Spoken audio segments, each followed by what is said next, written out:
प्यारे बच्चों, अभी वही पाठ है मानव जनन। अभी हमने आपको बताया था कि पुरुष के प्राथमिक लैंगिक जनन अंग वृषण होते हैं, टेस्टीज होते हैं। ये वृषण जो है एक जोड़े में होते हैं, शरीर से बाहर होते हैं।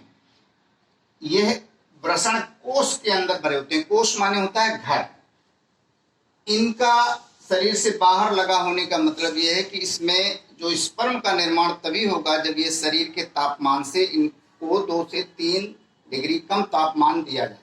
इसीलिए शरीर से बाहर लगे रहते हैं। शरीर का तापमान 37 डिग्री सेंटीग्रेड होता है। 37 में 2 डिग्री सेंटीग्रेड घटा दें तो लगभग इनका तापमान 35 डिग्री सेंटीग्रेड होता है। 35 डिग्री सेंटीग्रेड में ही शुक्राणु का निर्माण संभव है। 37 डिग्री सेंटीग्रेड में शुक्राणु नहीं जीवित रह सकते। अब इन वृषण के अंदर क्या चीज है, इनको देखने के लिए इनको हमें अनुलंब काट काटनी पड़ती है। जब हम काट काटेंगे तभी तो इनके अंदर हम देख पाएंगे।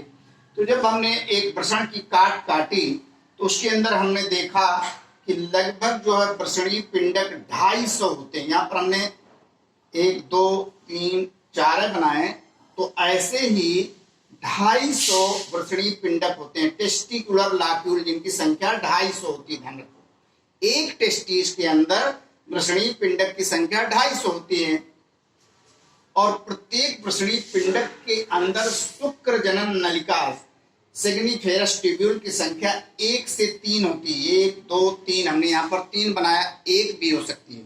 तो यानी 250 के अंदर जो है अगर 3 होती हैं तो 750 जो है शुक्र जनन नलिकाएं होती है। ध्यान रखो, एक टेस्टिस के अंदर की मैं बात कर रहा हूं। अब एक शुक्र जनन नलिका को हमने यहां पर निकाल दिया, सेग्निफेरस ट्यूब्यूल्स को। ये सेग्निफेरस ट्यूब्यूल्स एक पतले पाइप की तरह मान लीजिए। अब उसके अंदर क्या है, उसके अंदर देखने के लिए हमें इसकी अनुप्रस्थ काट काटनी पड़ती है। अनुप्रस्थ काट काटने पर हम इसके अंदर देखते हैं कि स्पर्मेटोगोनिया यानी शुक्र जनन कोशिकाएं पाई जाती हैं। यही शुक्र जनन कोशिकाएं शुक्राणुओं का निर्माण करती हैं। शुक्राणु बनाने वाली कोशिकाओं को शुक्र जनन कोशिकाएं कहते हैं। फिर इन्हीं में सर्टोली की कोशिकाएं पाई जाती हैं। ये सर्टोली की कोशिकाएं इन निर्मित शुक्राणुओं के लिए पोषण का कार्य करती हैं। बहुत बार इम्तिहान में पूछा गया कि सर्टोली की कोशिकाओं का क्या कार्य है, तो याद रखिए कि सर्टोली की कोशिकाओं का कार्य है नवनिर्मित शुक्राणुओं के लिए पोषण का कार्य करती है। तो इतनी बात समझ में आपको आ गई है। अब ये यहाँ पर हमने बताया था कि प्राथमिक जो जनन अंग है टेस्टिज है, इसके बाद नलिकाएं हैं। यहां से हमें इन शुक्राणुओं को निकालना भी तो है। निकालने के लिए हमें नलिकाएं हैं, तो इनको प्रारंभ में रीटेस्टिज कहते हैं। वही आगे बहुत सारी सभी से आकर के मिलती हैं, वास इफरेंट कहते हैं। फिर आगे वास डिफरेंस कहते हैं। तो ये आगे निकलते जाते हैं।